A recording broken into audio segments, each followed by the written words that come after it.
नमस्कार, IND analysis देख रहे हैं आप और मैं हूं आपके साथ दिव्या। छत्तीसगढ़ में लॉ एंड ऑर्डर पर सियासी तकरार जारी है और पहले बलौदाबाजार और अब कवर्धा की हिंसा के बाद कांग्रेस ने साय सरकार के खिलाफ मोर्चा खोल रखा है। अब तक छिटपुट प्रदर्शन करने वाली कांग्रेस राहुल गांधी के भारत जोड़ो न्याय यात्रा की तर्ज पर छत्तीसगढ़ न्याय यात्रा शुरू करने जा रही है। न्याय यात्रा शुरू करने के पहले ही कांग्रेस ने साय सरकार को सीरियल किलर करार दे दिया है। इस पर भाजपा कहां चुप रहने वाली है। वो न केवल छत्तीसगढ़ में अमन चैन होने का दावा कर रही बल्कि कांग्रेस को भूपेश सरकार के हाल भी याद दिला रही है। हम छत्तीसगढ़ के लॉ एंड ऑर्डर पर चल रही इसी सियासत पर चर्चा को आगे बढ़ाएंगे, लेकिन इससे पहले देखते हैं इस मसले को लेकर चल रही सियासी जंग। छत्तीसगढ़ में लॉ एंड ऑर्डर पर जारी सियासी तकरार के बीच कांग्रेस पदयात्रा निकालने जा रही है। राहुल गांधी की भारत जोड़ो न्याय यात्रा की तर्ज पर ये पदयात्रा 27 सितंबर को गिरदौरपुरी धाम से शुरू होगी, जिसका समापन 2 अक्टूबर को राजधानी रायपुर में होगा। 125 किलोमीटर लंबी इस पदयात्रा में कांग्रेस के नेता बलौदाबाजार कवर्धा कांड समेत तमाम घटनाओं को लेकर सरकार को कटघरे में खड़ा करने की कोशिश करेंगे। पीसीसी चीफ दीपक बैज ने यात्रा शुरू करने के पहले साय सरकार को सीरियल किलर करार दिया है। सरकार ने सीरियल किलर की तरह काम कर रहा है। इस सरकार में आदिवासी समाज सुरक्षित नहीं है। आदिवासी समाज को लगातार फर्जी एनकाउंटर, राजधानी में आदिवासी छात्र की मौत होती है, हमारे बैगा आदिवासी की मौत होती है, 19 आदिवासियों की मौत होती है। क्या ये सरकार सीरियल किलर की तरह काम कर रहा है क्या? साय सरकार को सीरियल किलर कहने पर भाजपा ने पलटवार किया है। भाजपा नेताओं का कहना है कि बलौदाबाजार और कवर्धा की घटना में सरकार ने तत्काल एक्शन लेते हुए कलेक्टर और एसपी को हटाया है। वहीं नक्सलवाद को भी साय सरकार जड़ से उखाड़ रही है। बीजेपी नेताओं का कहना है कि कांग्रेस के पास अब कोई काम नहीं रह गया है, इसीलिए वो अनर्गल आरोप लगा रही है। कानून व्यवस्था की स्थिति विष्णुदेव जी की सरकार पूरी तरह नियंत्रण में है। जो दोषी लोग हैं उनके खिलाफ में इतनी तेजी से कार्रवाई हो रही है कि आज तक कभी इतनी तेजी से कार्रवाई नहीं हुई, चाहे वो एसपी हो, चाहे वो कलेक्टर हो, चाहे वो थानेदार हो, चाहे पुलिस के अधिकारी हो, सबके खिलाफ में कार्रवाई हो रही है। ये बहुत बड़ी बात। अब दीपक भाई यात्रा निकाले, उसका कोई औचित्य नहीं है, कोई अर्थ नहीं है। अब कांग्रेस के पास में कोई काम नहीं बचा है तो काम ढूंढ रहे हैं। कांग्रेस बीजेपी के बीच जारी कानून व्यवस्था पर सियासी लड़ाई नई नहीं है। कांग्रेस शुरू से ही इस मसले पर सरकार को घेरने की कोशिश कर रही है। अब अपनी नई रणनीति के तहत कांग्रेस पदयात्रा निकालने वाली है। इसका कितना फायदा कांग्रेस को मिलता है, ये देखने लायक होगा। रायपुर से अद्वैत नाइक की रिपोर्ट। तो छत्तीसगढ़ के लॉ एंड ऑर्डर पर चल रही इसी सियासत पर आज चर्चा को आगे बढ़ेंगे। हमारे साथ खास मेहमान जुड़ गए हैं। मेहमानों का परिचय करा देते हैं। अंशुल मिश्रा जी कांग्रेस प्रवक्ता, वासु शर्मा बीजेपी प्रवक्ता और के शर्मा जी वरिष्ठ पत्रकार। तीनों का ही बहुत बहुत स्वागत है। सबसे पहले अंशुल मिश्रा जी, मैं आपके पास ही आना चाहूंगी। देखा जाए तो पीसीसी चीफ दीपक बैज ने सरकार को सीरियल किलर करार दे दिया है। क्या मायने हैं सीरियल किलर के, क्या कहना चाहते हैं? यह सीरियल किलर सरकार ही है। पिछले 10 महीने का अगर आप तिवारी जी इतिहास उठाकर देखें तो कोई भी समाज इस कार्य से अछूता नहीं है। हर समाज के व्यक्ति विशेषों को चुन चुन कर मारा जा रहा है। विपक्षी संगठन के नेताओं को अपनी कृत्य छुपाने के लिए अंदर कर दिया जा रहा है। ऐसा लग रहा है कि आज हमारा जो छत्तीसगढ़ है वह उस इमरजेंसी के दौर में चला गया है जो घोषित तौर पर अघोषित होती हुई नजर आ रही है। चाहे आप सरकार के कृत्यों के बारे में देख लीजिए, मुख्यमंत्री का काम नहीं कर रहे हैं। गृह मंत्री अपनी पैरवी मुख्यमंत्री बनने के कारण दिल्ली प्रवास पर हो जा रहे हैं और उनके गृह जिले में कवर्धा जैसी इतनी निर्मम कार्य हो जा रहा है। मेरी बहन, मेरी बेटियां आज इस छत्तीसगढ़ जैसे शांत टापू में असुरक्षित महसूस कर रही हैं। असुरक्षित क्यों महसूस कर रही हैं? क्योंकि कहा जाता है कि वो पुलिस वाले जो आते हैं उस महिला के लिए दारू पीकर नग्न कर इतने गंदे तरीके से मारते हैं कि मेरे जैसे प्रवक्ता के पास अपने शब्दकोशों में उस बात को बयां करने की हिमाकत तो नहीं है। क्योंकि मैं न्यूज चैनल पर बैठा हूं। उसकी बेटी के लिए मारा जाता है, उसके सुपुत्र के लिए मारा जाता है। वह सुपुत्र जो होता है उसकी उम्मीदों भरा एक लेटर मिलता है कि मैं छत्तीसगढ़ मतारी के लिए कुछ कार्य करना चाहता हूं, मैं भी एक युवा हूं, मैं भी आगे बढ़ना चाहता हूं। आज उस मां के ऊपर क्या बीत रही होगी। और बीजेपी की कूपमंडुता की राजनीति देखिए। आदरणीय माननीय नए सांसद जी यह कहते हैं कि सरकार बहुत अच्छा काम कर रही है, त्वरित रूप से कार्यवाही कर रही है। अगर त्वरित रूप से कार्यवाही कर रही होती तो हमें बंद बुलाने का आह्वान क्यों करना पड़ता? जब हम बंद बुलाते हैं, जब वो बंद होता है, उसके बाद एसपी को हटाया जाता है आनन फानन में। क्यों? क्योंकि छत्तीसगढ़ के मुख्यमंत्री के पास यह पावर नहीं है कि किसको हटाया जाए और किसको नहीं हटाया जाए। मुख्यमंत्री जी आज मौन हो जाते हैं। मुख्यमंत्री जी एक शब्द बोलने के लिए कतराते हैं क्योंकि गृह मंत्री जी होते नहीं है। माननीय उप मुख्यमंत्री जी, दूसरे उप मुख्यमंत्री जी अमेरिका प्रवास पर बैठे रहते हैं, उनका कोई बयान नहीं आता। यहाँ पर जितने भी कृत्य, काले कृत्य होते हैं वह हो जाते हैं, और सरकार जो है मद मस्ती के आलम में टेंडर की दलाली करते हुए एसी वाले कमरों में सोती रहती है। यह सरकार का काम हो चुका है, यही बीजेपी के संगठन का काम हो चुका है, और यही बीजेपी के मुख्य रूप से प्रवक्ताओं का काम हो चुका है। आपके पहले मैं किसी जिम्मेदार न्यूज चैनल पर बैठा था, उन माननीय प्रवक्ता जी से मैंने उस क्षेत्र विशेष का नाम पूछ रखा, मैंने उस क्षेत्र विशेष में रहने वाली महिला का नाम पूछा, उस व्यक्ति विशेष का नाम पूछा जो आज हमारे और आपके बीच में नहीं है, हमारा भाई है, रूपेश का नाम पूछा। वो महिला के लिए उस व्यक्ति का नाम याद नहीं आ रहा और कह रहा है कि बहुत अच्छा काम हो रहा है। छत्तीसगढ़ को कहीं ना कहीं हाशिए पर रखते हुए सत्ता की दलाली में चूर होती बीजेपी की सरकार के लिए यह न्याय यात्रा निकाली जा रही है, क्योंकि हम कांग्रेसियों का पुराना इतिहास है। और शास्त्रों में तो यह कहा जाता है ना कि जो भूत की बात करते हैं उन्हें भूत लग जाते हैं। वो क्यों भूत की बात करते हैं? हम क्यों आज छत्तीसगढ़ की जनता वर्तमान में जी रही है? छत्तीसगढ़ की जनता को इस बात का जवाब चाहिए है कि रातों रात उस गांव से व्यक्ति विशेष कहां गायब हो जाता है। छत्तीसगढ़ की जनता को इस बात का जवाब चाहिए है कि वह महिला के लिए दारू पीकर कोई पुलिस कर्मी क्यों मारता है। छत्तीसगढ़ को आज इस बात का जवाब चाहिए है कि उस गांव में रहने वाली मेरी जो बेटी है उसके लिए नग्न करके पूरे गांव में घुमा घुमा कर क्यों माना जाता है। क्या छत्तीसगढ़ की जनता के इन प्रश्नों का जवाब माननीय प्रवक्ता या चलती हुई सरकार के पास है? तो न्याय यात्रा स्थगित है। लेकिन न्याय यात्रा के अवज में ये जो बीजेपी है और बीजेपी की सरकार है अपनी राजनीतिक रोटियां तो नहीं सेक सकती, क्योंकि छत्तीसगढ़ जो है हमारा शांत टापू है, छत्तीसगढ़ एक मानवता का टापू है, छत्तीसगढ़ पूरे देश में देने वाला एक आपस में जोड़ने वाला टापू है, ना कि ऐसा उन्माद और उन्माद फैलाने वाला टापू है। चलिए ठीक है वासु, चलिए ठीक है अंशुल जी, वासु जी से प्रतिक्रिया ले लेते, क्या कहना चाहते हैं वो? देखिए दिव्या जी, कांग्रेस पार्टी का हाल छत्तीसगढ़ के अंदर बुरा है। वो देख चुके हैं कि विधानसभा में जनता ने उनका साथ नहीं दिया, उसके बाद लोकसभा में उनकी जनता ने उसका साथ नहीं दिया। अब वो न्याय यात्रा निकाल रहे हैं। राहुल गांधी की न्याय यात्रा का क्या हश्र हुआ ये देश की जनता ने देखा है।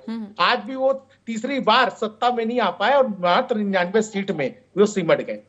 दूसरी बात, जहां तक हमारे भाई कानून व्यवस्था की बात कर रहे हैं, तो कानून व्यवस्था का हाल तो पिछले 5 साल की कांग्रेस सरकार में कितना बुरा था ये छत्तीसगढ़ की जनता नहीं जानती क्या? ये रायपुर की जनता भी जानती है। रायपुर में तो एडिशनल एसपी के ऑफिस के नीचे रेप हो जाता था। जयस्तंभ चौक में किसी व्यक्ति ने किसी लिफ्ट मांग दिया, उसकी हत्या कर दी जाती थी। भिलाई के अंदर हिंदुस्तान जिंदाबाद कहने वालों की हत्या कर दी जाती थी। और निश्चित रूप से दिव्या जी, हमारी सरकार त्वरित कार्रवाई करती है। आज देखिए किस प्रकार की राजनीति कांग्रेस पार्टी और उनके पूर्व मुख्यमंत्री जी कर रहे हैं। वो लोहारडी तो पहुंच जाते थे, लेकिन यही कवर्धा में भगवा ध्वज का अपमान हुआ था, दौड़ा दौड़ा कर लोगों को वहां पीटा गया था। तब एक भी पुलिसकर्मी को सस्पेंड नहीं किया गया, बल्कि उल्टा उनको पुरस्कृत किया गया था। वहां मंत्री थे मोहम्मद अकबर जी, वो एक बार भी पीड़ितों से मिलने गए क्या? उस आज काज के गृह मंत्री हमारे एट्रोसिटी एक्ट लगा के उनको जबरदस्ती अंदर कर दिया था। वो तो न्यायालय ने उनको बरी किया। किस प्रकार के झूठी इन्होंने कांग्रेस पार्टी ने काम किया, किसे छुपा नहीं है। आज वो जा रहे हैं राजनीति करने, वो जाने में आपत्ति नहीं है दिव्या जी, लेकिन आपके समय का जो मामला था ना उसको भी जनता ने देखा है। यही बीरनपुर में जब एक हिंदू साहू की हत्या हो गई थी, मुनेश्वर साहू की, तो कि वहां के मंत्री साझा के उस समय कैबिनेट मंत्री वरिष्ठ मंत्री थे, एक बार भी कोई मंत्री उनके घर नहीं गया। मुख्यमंत्री छोड़िए, उस विधानसभा के जो विधायक थे वो घर तक नहीं गए उनके। ये हाल था संवेदनशीलता की बात ये करते हैं, लेकिन क्या हाल करके रखा था। और निश्चित रूप से भारतीय जनता पार्टी की सरकार ने त्वरित कार्रवाई करते हुए वहां के एडिशनल एसपी को हटाया। उसके बाद गांव वालों ने कहा कि भाई एसपी के खिलाफ भी शिकायत है, एसपी को हटाया, कलेक्टर को हटाया, वहां के थाने के 23 स्टाफ को लाइन अटैच कर दिया। तो भारतीय जनता पार्टी कानून व्यवस्था के, अगर कानून बिगाड़ने का कोई काम करेगा, किसी अधिकारी पर अगर कोई आरोप रहेगा तो उसको बख्शेगी नहीं। ये भारतीय जनता पार्टी की सरकार है। आप ये पूछिए कांग्रेस से कि पिछले 5 साल में उन्होंने जितने आवेदन किस अधिकारी के ऊपर उन्होंने काम कार्रवाई की, आप बता दीजिए। चलिए ठीक है, अंशुल जी से जवाब ले। अंशुल जी, एक सवाल मेरा भी है कि अगर तुलनात्मक आंकड़ों की बात की जाए, जो आंकड़े जारी किए गए हैं, अगर भूपेश सरकार और साय सरकार की बात की जाए, तो देखा जाए तो जो औसत अपराध के आंकड़े हुए हैं वो भी कम हुए हैं अभी। चलिए मैं आपको तुलनात्मक अध्ययन करते हुए बिंदुवार तरीके से जवाब देता हूँ। मैं तो अपने आप को उम्दा समझता हूं कि मैं कांग्रेस का कार्य करता हूं, चलती हुई सरकार किसी की भी हो। प्रश्न लेकिन कांग्रेस से ही पूछा जाता है, क्योंकि सबको यह उम्मीद रहती है कि कांग्रेस ही इसका जवाब दे पाए। इन्होंने एक प्रश्न उठाया कि गांव वालों ने यह कहा कि एसपी की भी गलती थी इसलिए एसपी को हटाया गया। सबसे बड़ा झूठ ये बोल है। क्योंकि आज दिनांक में मैं जिम्मेदारी पूर्वक जिम्मेदार न्यूज चैनल के माध्यम से आपको बताना चाहता हूं कि जिस गांव की ये घटना को यह बता रहे हैं, उस गांव में आज बिल्कुल एक भी व्यक्ति नहीं बचा है, उसमें ताले बंद पड़ गए और सब लोग का पता नहीं कहां चले गए हैं। ये उचित और त्वरित कार्यवाही तथाकथित हो रही है। यह कार्यवाही क्यों हो रही है, वासु शर्मा जी इस बात का जवाब दे देंगे कि ऐसी कौन सी आन पड़ी है कि व्यक्ति विशेष अपने घरों को छोड़कर कहीं और पलायन कर रहे हैं, पहली बात। दूसरी बात, आपने कहा कि तुलनात्मक अध्ययन करें, आंकड़ों पर अध्ययन करें, तो देवी जी आप भी महिला हैं, आप भी इस महिला का दर्द समझती हैं। मैं यह समझना चाहता हूं, आपसे यह समझना चाहता हूं, कांग्रेस राजनीति को छोड़ के यह समझना चाहता हूं कि किसी महिला का शौर्य, किसी महिला का सम्मान आवश्यक है कि आंकड़े आवश्यक हैं। किसी महिला को जब 4 पुलिसकर्मी दारू पीकर मारते हैं, वह मेरी बहन हो सकती है, वो मेरी बेटी हो सकती है, वह तुलनात्मक अध्ययन की वो आंकड़े अध्ययन करेंगे कि उस महिला का वह दर्द बयां करने की आवश्यकता है। उस महिला के साथ उसके बेटे को जो मारा जाता है, वो आंकड़े बड़े हो जाते हैं कि वह बेटा बड़ा हो जाता है। जो आदिवासी दूर बैगा रहता हुआ अपने आप का जीवोपार्जन करता है, उसे ना पता किस नाम से उसको बुलाया जाता है और रातों रात पुलिस उसकी हत्या कर देते हैं। उस बैगा की गलती होती है कि वह तुलनात्मक अध्ययन की गलती। चलिए ठीक है अंशुल जी, वासु जी से प्रतिक्रिया लेते हैं, उसके बाद 5 सेकंड में 5 सेकंड में एक प्रश्न खड़ा करना चाहता हूं। वासु जी से इस बात का अवश्य ज्ञान ले लीजिए कि हम न्याय यात्रा तो निकाल रहे हैं, लेकिन वासु जी ये बता सकते हैं कि वहां पर पुलिस प्रशासन जब तैनात है तो उस गांव में आज दिनांक में इस वक्त में एक भी घर में दीपक क्यों नहीं जल रहा है, एक भी घर में व्यक्ति क्यों निवास नहीं कर रहा है? चलिए ठीक है, वासु जी से जान लेते क्या ऐसी कार्रवाई हो रही है, इसका जवाब दीजिए आप।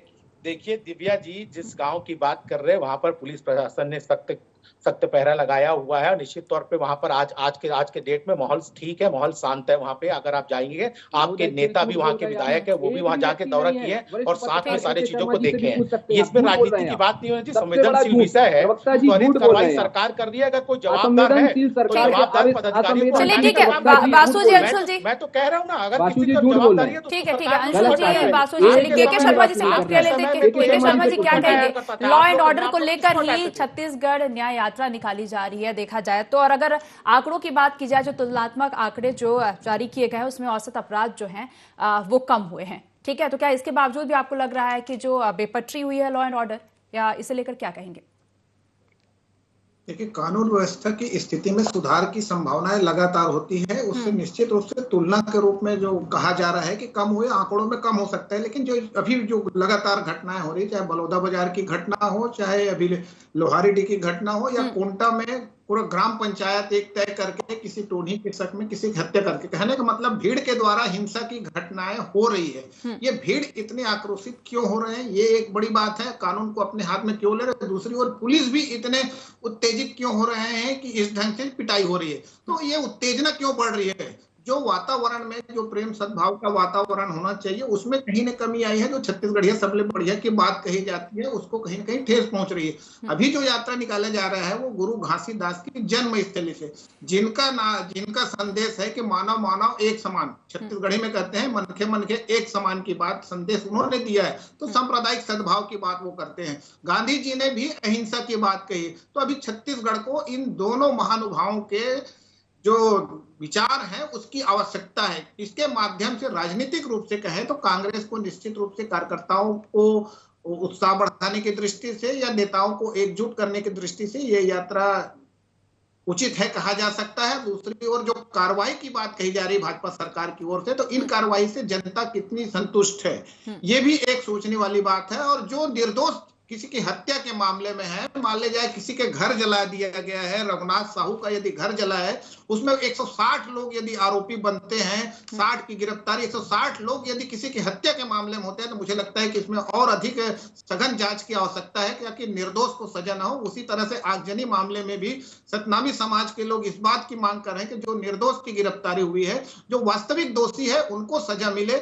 एक जांच की आवश्यकता है ताकि ये दोनों समाज, साहू समाज यहाँ पे उद्वेलित नजर आ रहा है, लगातार 1 करोड़ रुपए जो प्रशांत साहू के परिवार को देने की मांग कर रहे हैं, नौकरी के तमाम प्रकार के मुआवजे की बात उन लोग भी कर रहे हैं। इधर सतनामी समाज के लोग निर्दोषों की जो गिरफ्तारी हुई उसको लेकर प्रधान। तो कहने का मतलब छत्तीसगढ़ में जो माहौल बदला है उसकी दृष्टि से जो कांग्रेस जो कर रही है न्याय, उससे जनता कितनी जुड़ पाती है। जैसे बीरनपुर की घटना हुई, भाजपा ने उसे जोर शोर से उठाया, यहाँ तक कि राजनीति चुनाव नजदीक था, उस क्षेत्र से विधायक भी जीत के आ जाते हैं। तो इस प्रकार से राजनीतिक ढंग से जो जनता में आक्रोश पैदा होता है, जो कानून व्यवस्था, अपराध नियंत्रण या जो सुशासन को कहीं ना कहीं एक ठेस पहुंचती है, उसमें जनता किस रूप से इसको लेती है और कांग्रेस जनता को कितना मन तक पहुंच पाती है, उनके दिल तक पहुंच पाती है, ये देखना होगा। जी चलिए ठीक है वासु जी, मेरा अगला सवाल आपसे ही है कि देखा जाए तो पहले बालादा बाजार और अब कवर्धा, और देखा जाए तो आग लगेगा तो धुआं उठेगा, और सीधी सी बात है विपक्ष तो सवाल उठाएगी।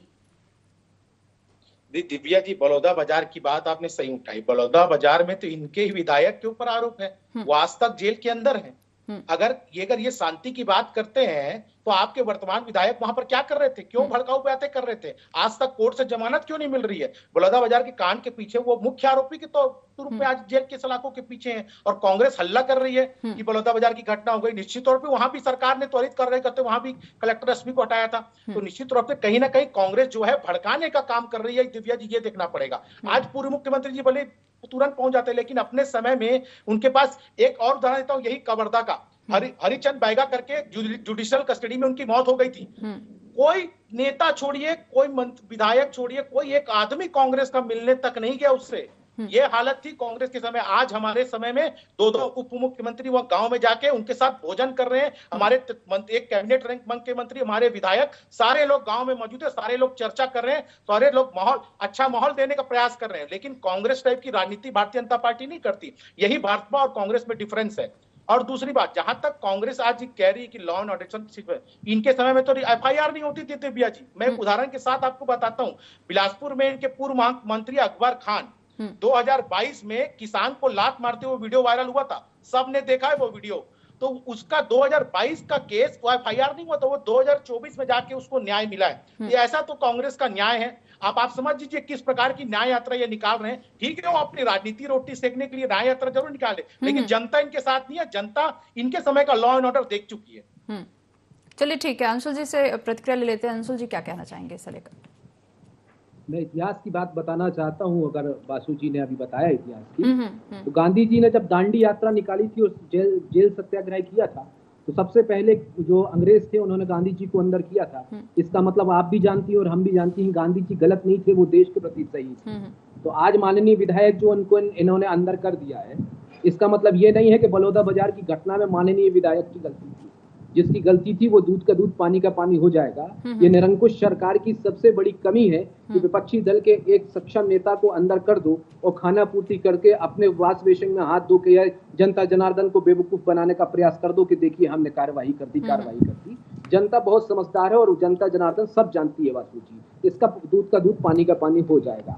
और आपने अभी कवर्धा कांड की जिक्र किया, तो कवर्धा कांड के मामले में मान्यवर मैं आपसे अब भी यह प्रश्न पूछ रहा था कि उस गांव विशेष में आज दिनांक में एक भी व्यक्ति विशेष नहीं निवास कर रहा है, उसके पीछे का कारण क्या है? क्या आप इंटेलिजेंस वालों से पूछकर या जनता को बता सकते हैं क्या कि ऐसी वहां पर क्या आन पड़ी कि पुलिस बल तैनात तो है लेकिन वहां का लोकल निवासी जो है वह रह नहीं पाया है? अब आपने हमारे ऊपर बहुत सारे प्रश्न उठा दिए कि इनके समय में ये हुआ करता था, एफआईआर नहीं होती थी, ये समस्या आती थी, लॉ एंड ऑर्डर की व्यवस्था होती थी।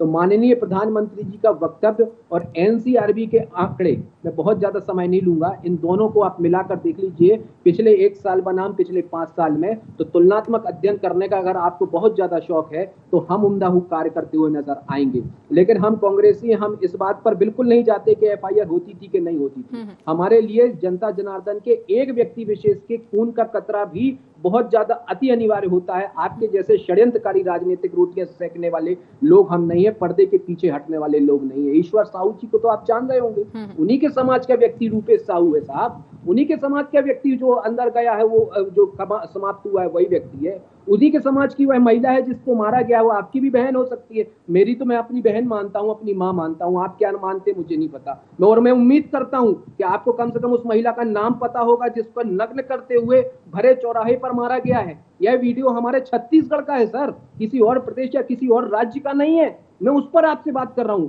आप बात कर रहे हो आज से 5 साल पुरानी, आज आप बात कर रहे हो आज से 10 साल पुरानी। 10 साल पुरानी बात करूंगा तो रमन सिंह जी का नाम हमको याद आएगा, जिसमें 3000 लोगों को नक्सली बताकर अंधा कर दिया था। तो उस पर बात पर नहीं जाना, जो वर्तमान पर कार्य हो रहा है, जो वर्तमान में रूपेश साहू नामक व्यक्ति जिसे समाप्त कर दिया गया है आपके पुलिस प्रशासन ने, और आदरणीय गृह जेल मंत्री अपनी पैरवी करने दिल्ली में बैठे होते हैं। आदरणीय उप मुख्यमंत्री साहब जो अमेरिका प्रवास पर होते हैं, आप थोड़ा अपनी छाती पर हाथ रख के वासु शर्मा जी ये बताइए, क्या यह उचित कार्य है एक सरकार के लिए कि अनुचित कार्य है? राजनीति से परे हटकर आप बात करिए ना। आप कांग्रेस के ऊपर आरोप लगा रहे हैं, आप विपक्षी दलों के ऊपर आरोप लगा रहे हैं, इससे कहीं ना कहीं यह सिद्ध हो रहा है कि आपका सबसे बड़ा फेल्यूर है। जनता जनार्दन सब जानती है।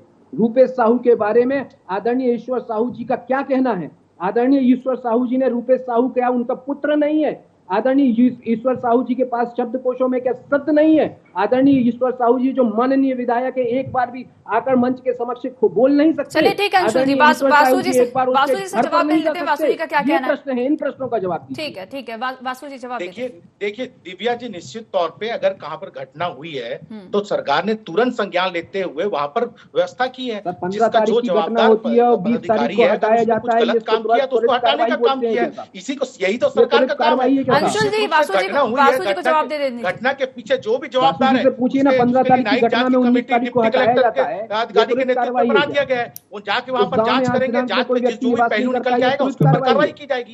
हम तो कह रहे हैं ना, हम किसी को छोड़ने वाले नहीं है। अगर किसी ने जनता के साथ गलत किया है, लोहाटी गाँव वाले के साथ किसी ने गलत किया, उसको बख्शेगी नहीं हमारी सरकार, उसके खिलाफ कार्रवाई करेगी, ये तय है। मैं तो यही पूछा ना, आज आप इतने सवाल उठा रहे हैं तो आपके समय कवर्धा के समय अंशुल जी वासु जी से जवाब ले लेने दीजिए पहले। कितने पुलिस वालों को आपने सस्पेंड किया था, कितने एसपी को आपने हटा दिया था, कितने टीआई को आपने हटा दिया था? ये जवाब नहीं है, यही तो दिक्कत है। हमने तो कार्रवाई करके दिखाया ना, जो जवाबदार है उन पर कार्रवाई किया। हमने छुपाते नहीं है, हम लोग डंके की चोट पे काम करते हैं। हम लोग बल्कि आप लोग पुरस्कृत करते हैं कि आपने कवर्धा में झंडा कांड हुआ तो आप लोगों ने किसी के ऊपर कार्रवाई नहीं की, बल्कि पुरस्कृत किया। बीरनपुर में कांड हुआ, किसी के ऊपर कार्रवाई नहीं की, पुरस्कृत किया। तो ये हाल कांग्रेस का है। और कांग्रेस कहती है कि भारतीय जनता पार्टी को आईना पहले आप देख लीजिए, आईना देख लीजिए, उसके बाद सवाल उठाइए। लॉ एंड ऑर्डर का सिचुएशन कितना खराब था ये छत्तीसगढ़ की जनता जानती है। रायपुर में तो हालत ये थी कि सातों की सातों सीट इनको लॉ एंड ऑर्डर के चक्कर में गंवानी पड़ी है दिव्या जी, इनकी कांग्रेस की सरकार को। तो ठीक है, निश्चित तौर पे आपने जो बात भी कही, अगर एनसीआरबी का डेटा देखेंगे तो कमी आई है। हम तो कहते हैं कि ये और भी कमी आनी चाहिए। आगे हमारी पुलिसिंग स्ट्रांग हुई है और निश्चित तौर पे आने वाले समय में आपको लगेगा और भी जो घटना है वो कम होते चले जाएंगे। ठीक है चलिए के शर्मा जी से जवाब ले। के शर्मा जी क्या कहेंगे? देखा जाए तो सियासी तकरार जारी है और अब छत्तीसगढ़ न्याय यात्रा भी निकाली जा रही है, क्या है न्याय यात्रा को लेकर क्या कहना चाहेंगे? दिव्या जी, जिस तरह से जन आक्रोश के चलते हुए आगजनी की घटनाएं हो रही है, ये जो इसको शांत करने की आवश्यकता है। लोगों को कहीं न कहीं राजनीतिक समाज और पूरे प्रदेश की एक जिम्मेदारी है और किस प्रकार से इस प्रकार की घटनाएं ना हो, जन आक्रोश कानून हाथ में न ले और पुलिस को भी इस तरह से जो निर्दोष की गिरफ्तारी हुई है उनके लेकर के जो आक्रोश है, समाज चाहे सतनामी समाज की हो, साहू समाज की हो, चाहे किसी अन्य समाज की, सबको एक संतुष्ट करने की आवश्यकता है। और पुलिस के लिए महत्वपूर्ण है क्राइम प्रिवेंशन, अपराध को होने से, घटित होने से रोकने के उपाय करने की आवश्यकता है। जिस तरह से दोनों ही जगह घटनाएं आ रही है, चाहे बलौदा बाजार में जैक खम काटने के बाद जो लोगों का आक्रोश बढ़ते गए उसको लेके, या लोहारीडीह में देखें कि जिस तरह से हत्या और आत्महत्या को लेकर के जनता पहले ही तय कर लेती है कि हत्या किया हुआ है, उसके बाद आगजनी कितनी बड़ी घटनाएं हो जाती है। तो लोग जो कानून अपने हाथ में ले रहे हैं, इसको लेकर भी जनता में जागरूकता की आवश्यकता है। और छत्तीसगढ़ में मुझे लगता है कि फिलहाल जो आग लगी हुई है उसमें घी डालने के जगह में कहीं न कहीं पानी डालने की आवश्यकता अभी फिलहाल है। जी न्याय यात्रा को लेकर फिलहाल इसे ये जो न्याय यात्रा निकाली जा रही है, न्याय यात्रा को लेकर क्या कहेंगे, कितनी सफल होगी यात्रा? देखिए, न्याय यात्रा छत्तीसगढ़ में जो चल रही है, ये मैं बताया कि दोनों के विचारधारा ये है, चाहे गुरु घासीदास की कहे या महात्मा गांधी के कहे, इन विचारधाराओं को साथ लेकर के ये न्याय यात्रा जो चलेगी, लोगों से जनसंपर्क होता है तो उसका असर निश्चित रूप से हुआ है। कांग्रेस की स्थिति देखिए या राहुल गांधी की स्थिति को देखिए, उसका असर तो हुआ है। राष्ट्रीय स्तर पे सीटों की संख्या बढ़ी है, नेता प्रतिपक्ष राहुल गांधी जी बनते हैं। तो यहाँ में भी जो कार्यकर्ताओं में उत्साह की बात है और सभी नेता जिस तरह से टीम बनी, 12 समिति बनाई गई है विभिन्न प्रकार के, सभी नेताओं को, जिला अध्यक्षों को पत्र जारी हुआ है कि सब समय पर उपस्थित हो जाए अपने अपने अनुसार। तो ये एकजुटता और कार्यकर्ताओं में जोश की बात है और जनता से जुड़ाव जो कांग्रेस को कहीं न कहीं चुनाव में जो पीछे धकेल दिया गया था, आज चाहे विधानसभा और चाहे लोकसभा चुनाव, तो फिर से जिस तरह से जो उत्साह के साथ कांग्रेस काम कर रही है, तो देखना है कि नगरीय निकाय या पंचायत चुनाव में उसका कितना लाभ ले पाती है। जी चलिए ठीक है, फिलहाल समय की कमी होने के चलते इस चर्चा को यही रोकना ही चाहेंगे। आप तीनों ही मेहमानों का जुड़ने के लिए बहुत बहुत धन्यवाद। तो छत्तीसगढ़ में लॉ एंड ऑर्डर पर सियासी तकरार जारी है और अब छत्तीसगढ़ न्याय यात्रा भी कांग्रेस निकालने जा रही है। फिलहाल देखने वाली बात होगी कि यह यात्रा कितना सफल होती है। इंडिया एनालिसिस में फिलहाल इतना ही। आप देखते रहिए i24। नमस्कार। है।